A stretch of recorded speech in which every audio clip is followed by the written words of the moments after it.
എല്ലാവർക്കും നമസ്കാരം. Fancy at home എന്ന എൻ്റെ യൂട്യൂബ് ചാനലിലേക്ക് സ്വാഗതം.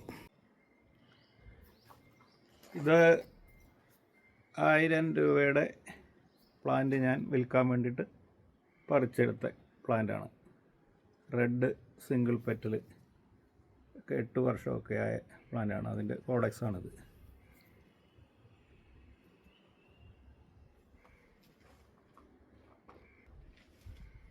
ഇത് 1000 രൂപയ്ക്ക് കൊടുത്ത മൾട്ടി ഗ്രാഫ്റ്റിൻ്റെ ചെടിയാണ്. ഇതാണ് അതിൻ്റെ കോഡക്സ് സൈസ്. എല്ലാം ഒരുപോലെ, എല്ലാം തികച്ചും ഒരുപോലെ ആയിരിക്കില്ല, കുറച്ചൊക്കെ വ്യത്യാസം ഉണ്ടാവും. ഇത് 1000 രൂപ പെറ്റൽ, അതും ഗ്രാഫ്റ്റഡ് ആണ്. അതിൻ്റെ ഫോട്ടോ ആണത്. ഇത് 1000 രൂപയ്ക്ക് കൊടുക്കുന്ന മൾട്ടിപെറ്റൽ ഗ്രാഫ്റ്റഡ് യെല്ലോയുടെ പ്ലാന്റാണ്. എനിക്ക് ഈ വർഷം കിട്ടിയ ഓർഡറിൽ ഞാൻ ആദ്യമായിട്ട് അയക്കുന്ന 6 ചെടികളാണ് ഇത്. ഈ ചെടികൾ എങ്ങനെയാണ് റീപോർട്ട് ചെയ്യേണ്ടതെന്ന് ഞാൻ വിശദീകരിക്കാം. ഇത് ഒക്കെ 8 വർഷത്തോളം പ്രായമായ ചെടികളാണ്. ഇതിപ്പോൾ ഒരു കസ്റ്റമർക്ക് അയക്കാനായിട്ട് വെച്ചിരിക്കുന്നതാണ്. ഞാനിത് ഓരോന്നായിട്ട് നിങ്ങളെ പരിചയപ്പെടുത്താം. ഇത് 1000 രൂപയുടെ പ്ലാന്റ് ഞാൻ വിൽക്കാൻ വേണ്ടിയിട്ട് പറിച്ചെടുത്ത പ്ലാന്റാണ്. റെഡ് സിംഗിൾ പെറ്റൽ 8 വർഷമൊക്കെ ആയ പ്ലാന്റാണ്. അതിൻ്റെ കോഡക്സാണിത്. ഇതൊക്കെ ഇതിൻ്റെ കോഡക്സ് സൈസ് കണ്ടോ? നമ്മൾ പുറത്തുനിന്ന് കാണുമ്പോൾ അത്ര വലുപ്പമില്ല. ഇത് പറിച്ചപ്പോൾ നല്ല വലുപ്പമുള്ള ചെടിയാണ്.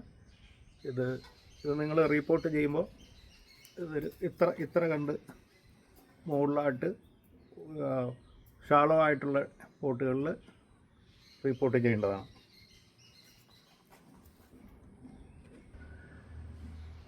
ഇത് 8 വർഷത്തോളം പ്രായമായിട്ടുള്ള ഡബിൾ പെറ്റൽ യെല്ലോ പ്ലാന്റാണ്. ഇത് കണ്ടോ? ഇതാണ് അതിൻ്റെ കോഡക്സ് സൈസ്.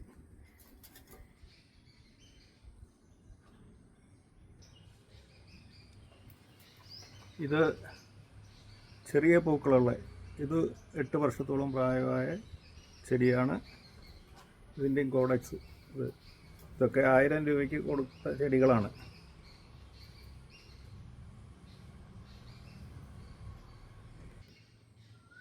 ഇത് 1000 രൂപയ്ക്ക് ഞാൻ കൊടുത്ത ചെടിയാണ്. ഇത് ഗ്രാഫ്റ്റ് ചെയ്ത് 8 വർഷത്തോളം പ്രായമായ ചെടിയാണ്.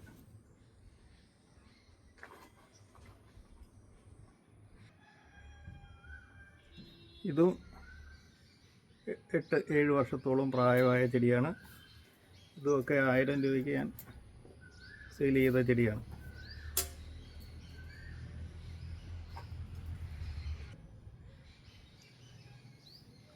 ഇത് ഞാൻ 500 രൂപയ്ക്ക് കൊടുത്തതാണ്. ഇതും ഗ്രാഫ്റ്റഡ് പ്ലാന്റാണ്. ഇതിൻ്റെ കോഡക്സ്. ഈ ചെടികളൊക്കെ നിങ്ങൾ റീപോർട്ട് ചെയ്യുമ്പോൾ ഇത്ര കണ്ട് മാത്രമേ മണ്ണിനടിയിലാക്കാവുള്ളൂ. ബാക്കി മുകളിൽ വെച്ച് കെട്ടിവെച്ച് റീപോർട്ട് ചെയ്യുകയാണെങ്കിൽ പെട്ടെന്ന് ഇതിന് കോഡക്സ് വണ്ണം വെക്കുന്ന അതിൻ്റെ ബോൺസായി ലുക്കും വരും.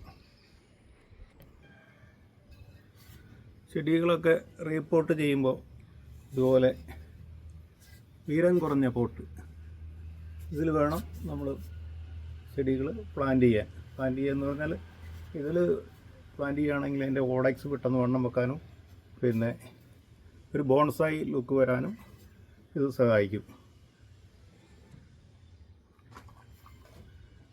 ഈ ചെടികൾ ഇങ്ങനെ പോട്ടിൽ ഇത്ര ഭാഗം ഇതാക്കിയിട്ട് ഇങ്ങനെ റീപോർട്ട് ചെയ്യണം. ഇതിൻ്റെ ഇവിടെ ഈ ചെടിയുടെ മുകളിൽ വരുന്ന ഭാഗം വരെ മണ്ണിട്ടിട്ട് ബാക്കി ഈ ചെടി കമ്പി ഉപയോഗിച്ച് കെട്ടി നിർത്തണം, അല്ലെങ്കിൽ ഇത് മറിഞ്ഞ് ചാടിപ്പോകും. പിന്നെ ഈ ചെറിയ വേരുകൾ, ഇതിലുണ്ടാകുന്ന ഈ ചെറിയ വേരുകളൊക്കെ ട്രിം ചെയ്ത് കളയണം. ഈ പോട്ടിന് മുകളിൽ വരുന്ന വേരുകളെല്ലാം ട്രിം ചെയ്ത് കളയേണ്ടതാണ്. ഇത് റീപോർട്ട് ചെയ്യുന്ന ഒരു വീഡിയോ കഴിഞ്ഞ വർഷം അപ്ലോഡ് ചെയ്തിരുന്നത്. അത് സരോജം ഗാർഡൻ എന്ന ചാനലാണ് അപ്ലോഡ് ചെയ്തത്. സരോജം ഗാർഡൻ്റെ വ്യൂവേഴ്സിന് ഒരു പക്ഷേ ഇത് ഓർമ്മയുണ്ടാവും.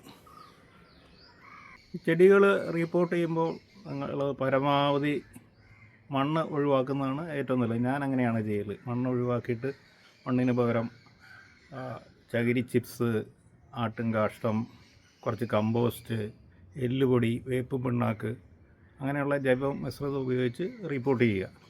റീപോർട്ട് ചെയ്തിട്ട് ഈ ഷാലോ പോട്ടാണെങ്കിൽ അത് മറിഞ്ഞ് ചാടിപ്പോകാതെ കെട്ടിയൊക്കെ വെക്കുക.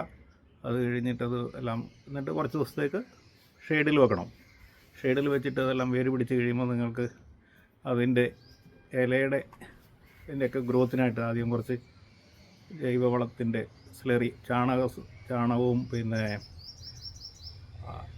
കടലപ്പിണ്ണാക്കും വെല്ലം ശർക്കരയെല്ലാം കൂടെ കൂട്ടി പുളിപ്പിച്ച വെള്ളം ഒരു ആഴ്ചയിൽ ഒരു പ്രാവശ്യമായിട്ട് 2-3 പ്രാവശ്യം ഒഴിച്ചു കൊടുക്കുക, ചുവട്ടിൽ ഒഴിച്ചു കൊടുക്കുക. അത് കഴിഞ്ഞ് ഒക്കെ ചെടിയൊക്കെ ഡെവലപ്പായി തുടങ്ങുമ്പോൾ പിന്നെ രാസവളങ്ങൾ നിങ്ങൾക്ക് ഒരു 15 ദിവസം കൂടുമ്പം DAP അല്ലെങ്കിൽ 20-20 അങ്ങനെയുള്ള വളങ്ങൾ ഇടയ്ക്കിടയ്ക്ക് ഇട്ട് കൊടുക്കുക. അങ്ങനെയാണെങ്കിൽ നിങ്ങൾക്കൊരു അത് തന്നെ ഡെവലപ്പ് ചെയ്ത് ഒരു 2 മാസം കൊണ്ട് റീപോർട്ട് ചെയ്താലും പഴയ പോലെ എത്തും.